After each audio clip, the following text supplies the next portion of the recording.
Wukong casted a wind spell on the city to drive the residents indoors, then he stole a bunch of weapons for his underling.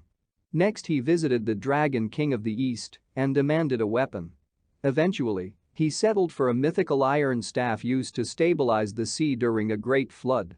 Most ancient civilizations have early records of great floods, such as the Sumerian Gilgamesh flood myth, the Noah's Ark myth, and in this case, the story of the great King Yu and his flood control.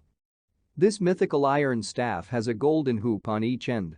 The words, "The golden hoop staff as one wishes," are written on the golden hoop. Wukong was able to reduce it to the size of a needle just by wishing and hide it inside his ears as desired. Next Wukong demanded more accessories to go with the weapon. The Dragon King of the East has to call his brothers from the north, south, and west to surrender their cloud boots, golden crown, and golden chain-mail armor. The four Dragon Kings were too weak and afraid to confront Wukong's bullying, but they were determined to report this abuse to the higher authority. One day after Wukong got drunk from partying with his 6 newly formed demon brothers and fell asleep. While he was asleep, 2 men approached, tied his soul, and dragged him off to hell. As expected, he killed and bullied his way out of hell. Even the 10 kings of hell could not stop him. The 10 kings were all ready to report Wukong to the higher authority. Sure enough, both parties reported Wukong's crime to the Heavenly Jade Emperor.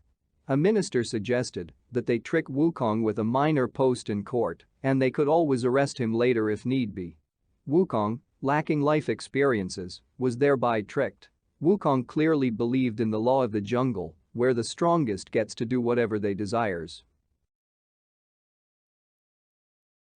Since The Journey to the West is a book that derides the corruption and hypocrisy of the government, hence the heavenly court is naturally a mirror of the earthly imperial court.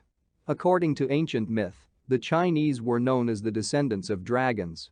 And dragons were used for royal decorations. Dragons are typically worshipped where there are large bodies of water, such as the lakes or the seas.